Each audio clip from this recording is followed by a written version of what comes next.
It is our coaching call, and we are going to be looking at how to turn your strengths into superpowers. Yay! Because our strengths are the things that all of us are naturally endowed for, we're naturally wired for, naturally gifted in. And so it is important that we actually, think through it and say, rather than playing to my weaknesses or trying so hard to improve my weaknesses, what are my strengths so that I can harness them and turn them into superpowers and rise on the wings of my strengths. Okay, so the first thing that I'm going to talk about, when it comes to your strengths and trying to harness them and turning them into superpowers is that you should identify, know your strengths. What are my strengths? And if you've never taken a strengths test before, you should. We're going to also include links to places online where you can take strengths tests and things like that. My favorite of them all is a Clifton Strengths Finder. I find that to be very accurate. It's really good. Really, if you can, it's usually paid. I mean, you can get some free ones online, but the one that gives you the right result is usually paid. So what I just did was, you can buy the book of, for example, you buy a copy of the book, the Clifton Strengths Finder book. It usually has a code in there that you can use, 1 person per code. So yeah, you can use the code there to do your own test, or just check online for some free resources, but you must know what your strengths are. What are your top 5 strengths? For the Cliftons, there are 24, or I think they have 24, 34 now, I don't know. They have quite a number, I think 24, 34, I'm not sure now, I can't remember. That they have 34 themes for strength and what you should do, how you should harness your strength and things like that. It's important to know them because that way it helps you to know what you should be focusing on, as opposed to trying so hard to work at a weakness. You should be trying to work so hard at improving your strength. So for me personally, my own top 5 strengths are: I'm an achiever, I'm an activator, I'm futuristic, I'm a learner, and I'm a maximizer. And I could not have chosen a better profession than coaching, because everything, all my strength points towards being a coach. And so I'm so excited that even though at that time that I was said that I felt this pull in my heart, I didn't even know these things at that time. I didn't know all of these things, at that time. But I was happy that at least I started a step in the right direction to be a coach, because it's really helpful for me to know my strength and play to them, right? And so the first thing you definitely need to do is to identify your strengths, know them, discover them, find out what they are, so that it's easy for you to, continue to maximize your strengths. The second thing you should do is grow your strengths. And I will say, I like to use the word cross-train. Cross-train, your strengths. Find a place where your strength can grow. And stay there. Find ways to grow your strengths, whether through training, education, whatever that looks like for you. Find a way, invest in your strengths. Don't invest in your weaknesses. Some of us are trying so hard. You're not good at something, you're going to be paying for training to know that thing. Why? What you should do instead is find a way to ensure that the strength that you have is elevated. So invest in your strengths. Invest in growing your strength. Invest in getting better at your strengths. Train your strengths to elevate the quality of that strength. Find places where your strength can be best put to use. That's how you train it. It's how you grow it, And then the next thing is, so I've talked about knowing your strengths, growing your strengths. The third one is collaborate on your strengths. Collaborate, first of all, with people who are in your same area of strength. Why? Because they have the same strength as you. So what that means, they understand you. You understand each other. It's easy for you to understand that, oh, this person needs this thing done ASAP because that's who she is, or this person likes things done a certain way because that's who she is. Collaborate with people who have your strengths and stay around them, but also collaborate with people where you are lacking a strength so that they can help you look like a superstar. For example, if you don't have maybe you're not an achiever, right? It's not one of your strengths. You don't execute easily. You're not one who just wants to do. You don't move quickly with your vision. You're not forward. You don't just move quickly. And that's not a bad thing. It's not your strength. You have other strengths, and that's fine. Collaborate with people also who are not only on your strength spectrum, but are also on your weakness spectrum. So if you're not an achiever, find an achiever who will push you, who will help you accomplish your goal, who will keep putting fire under you to say, now it's time to go. Now it's time to move. So collaborate, first of all, with people of like minds in your strength zone. Also collaborate with people in your weakness zone, because that way you can enhance and get better at your goals and then doing better at your weaknesses, enhancing your strength and turning your strength into superpowers. Know, grow, collaborate. Next thing I will say is celebrate. Celebrate your strengths. Don't let anybody make you feel bad that your strengths, maybe you're so strong in one area or the other. Celebrate what strength you have, right? Don't focus on the things you don't have. Don't focus on the weaknesses that you have. Rather, focus and celebrate the strength and say, well, I am a futuristic person. What that means is that I'm always thinking about the future and what I can do to improve it. That's one of my strengths. I'm always thinking of what's going to happen tomorrow. And so I'm always this person who likes to plan because tomorrow is going to happen. So I can celebrate my strength. It's not a bad thing. It may mean, however, that I'm not very good with being in the present, but it's okay. I can just celebrate the fact that I am this epic person who's thinking to the future, right? I'm futuristic, and it's fine. I'm a catalyst.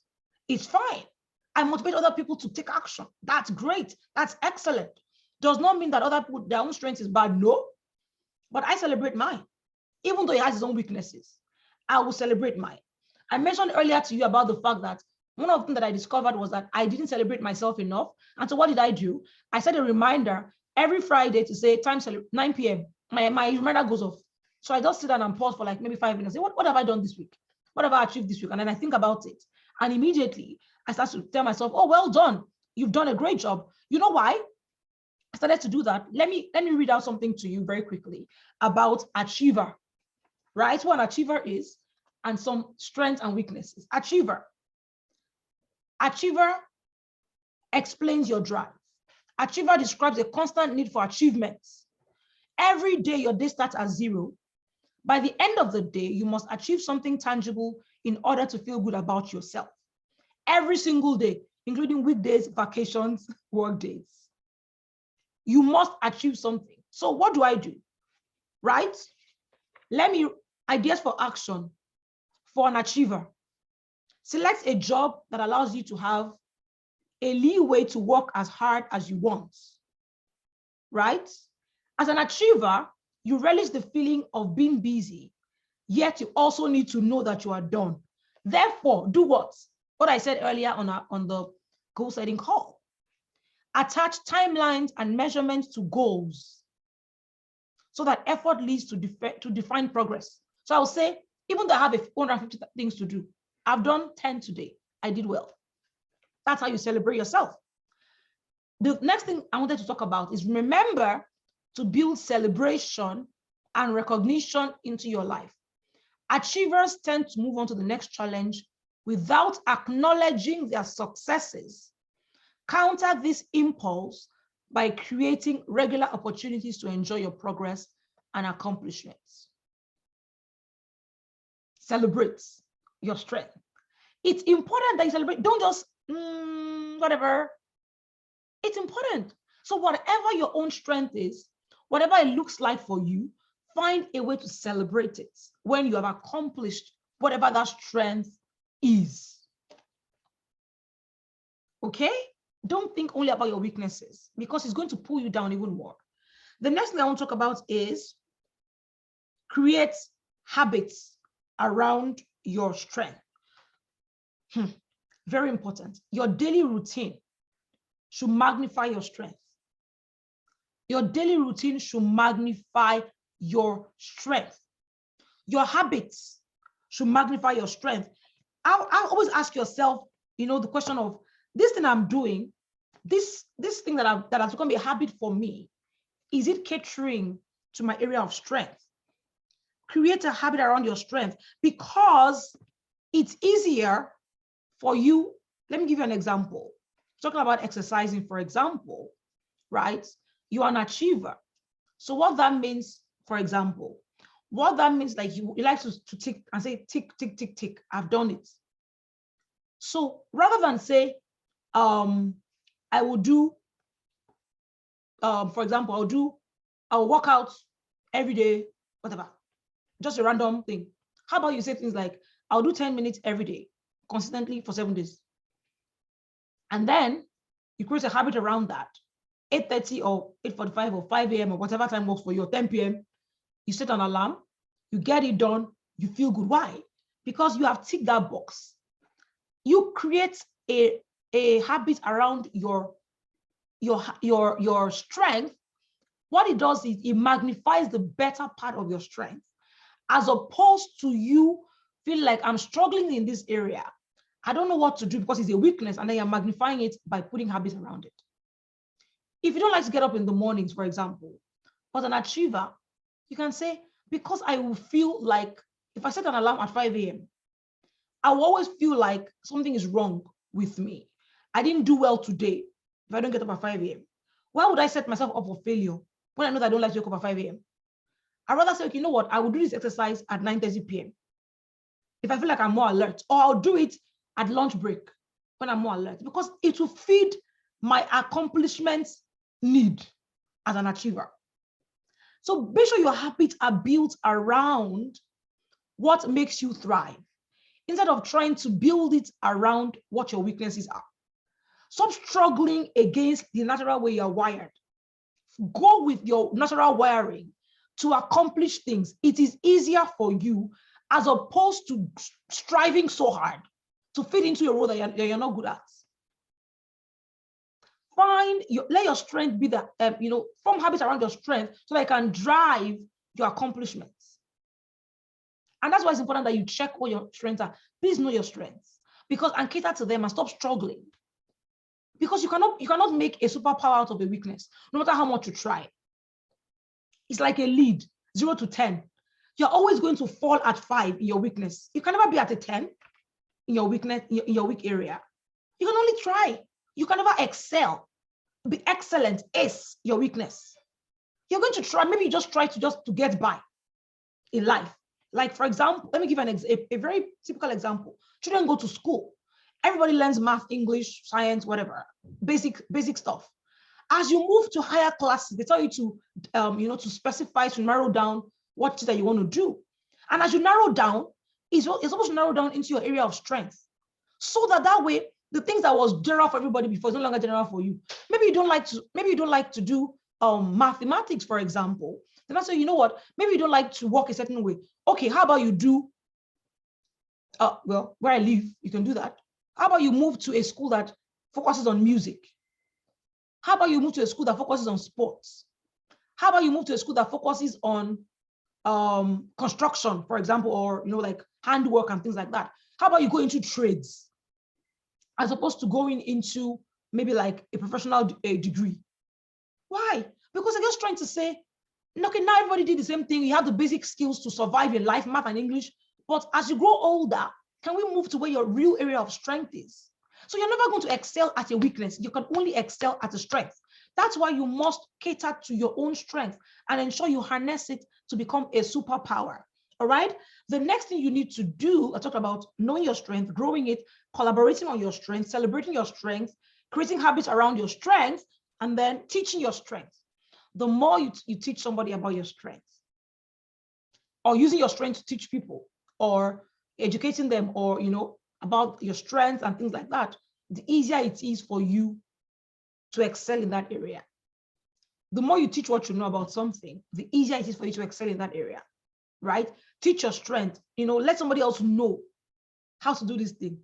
So if, for example, you are someone who analyzes things, teach somebody else that skill.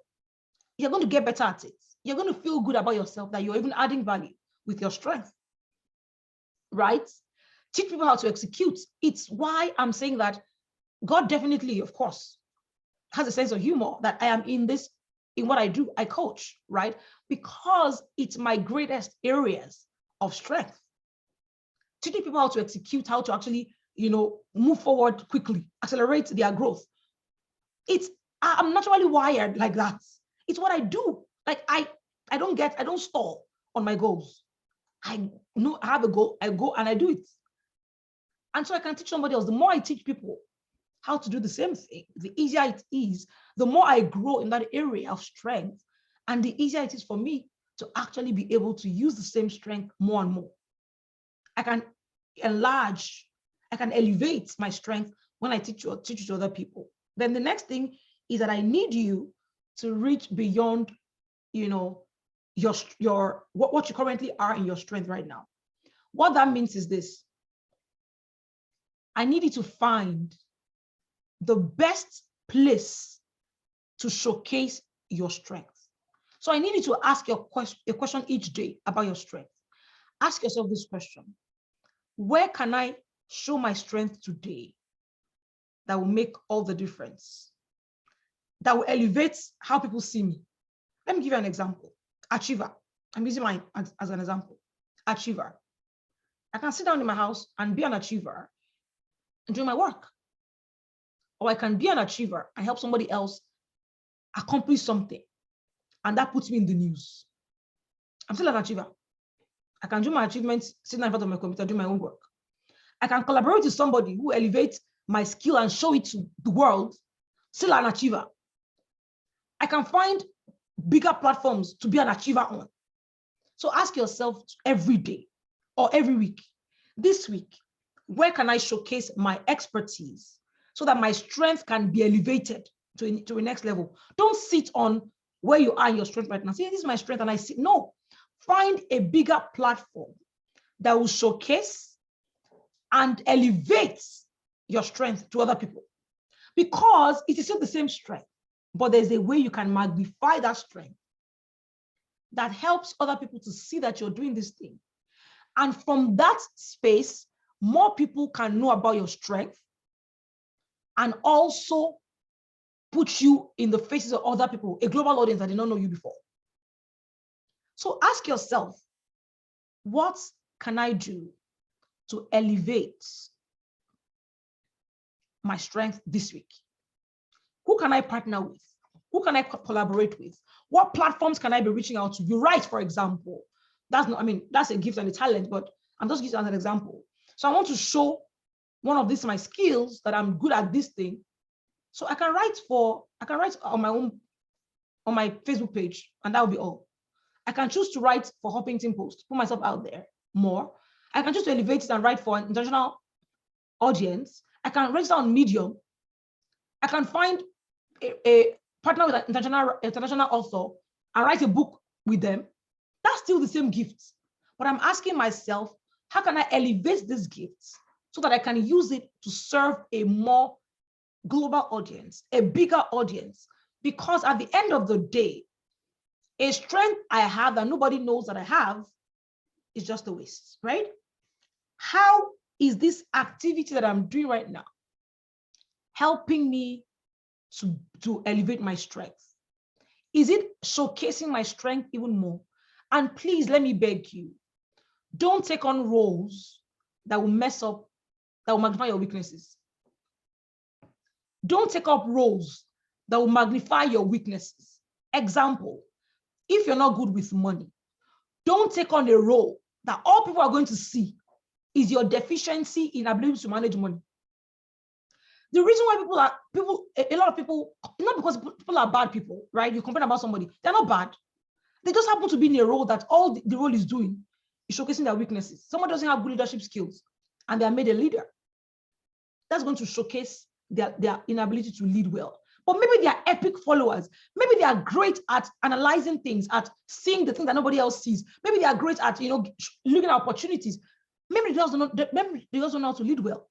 But they put them in a leadership role that magnifies their weaknesses and does not allow their strengths to be showcased. Always ask yourself before you take on any role, is this role going to showcase my weakness? Or, nothing bad as you knowing your weakness and working on them. But if it's going to only show your weakness, like nobody ever sees your strength, That means you're a round peg in a square hole. Ask yourself, is opportunity, this open door, this collaboration, is it going to elevate my strength, or is it going to make people see my weaknesses even more? So in terms of turning your strength into superpowers, these are the steps we follow. Because at the end of the day, people would we see personality, we don't see character. Character is who you are on the inside. Personality is what people see on the outside. That's all people ever see. So if people don't see your strength, they cannot know you have it. So ensure that whatever you do, you plate your strength, and you can use that same strength in your parenting, in your marriage, in setting structures in your home, in your business, enterprise, volunteering, whatever it is that you do. The same strength, you can use them in those areas. But the most important thing is you knowing how to harness those strengths and turning them into superpowers to support yourself. And I hope that this, as we go into, this new month and all of that, you actually think through, how can I play to my strengths as you're setting your goals, as you're looking through what you want to do, how you want your next month to look like. Ask yourself that question. How can I showcase my strength more? If you're a cake, let me give an example of someone who makes cakes, right? If your strength in cake making, for example, just an example, is the content of the cake, not the design, then magnify that strength. Let people say, wow, I've seen a cake, our cakes are epic, like, oh my God. Right? So improve more on that content that you are epic at. Do more flavors, do more work with the content. If you're not a great designer, that's okay. You don't have to be an epic designer to buy your cakes, for example. But if you're a designer, then you better get training on doing the kind of designs that will blow people like, wow, these are cakes. Cakes are beautiful. Because there are always going to be people in life who all they care about is the look of the cake. And the people in life who all they care about is the taste of the cake. So you're going to find your crowd anyhow you look at it, right? So plate your strength, do training that will help you improve on the outside, fine, but pay more for the training that will help you improve on the inside, if that's what your strength is. Look for ways to harness your strength in your work, and keep thinking about how you can improve in that strength, and turn it not just from being a strength alone, but into becoming your superpower. I truly hope that this has been helpful, and that you're going to go forward really, really, bravely, boldly, courageously, and tell yourself, I am moving forward, and I'm going to allow my strength to not remain on this level. I'm going to elevate it. I'm going to promote it. I'm going to let it turn into a superpower that people can know me by. Like, they just know that you are good at this thing. Call you execution queen, things like that. Just keep going, keep moving forward, and keep growing, keep harnessing your strength, and turning them into superpowers. Okay, ladies, that's the end of our coaching call for this month. We'll see you next month. Bye, guys.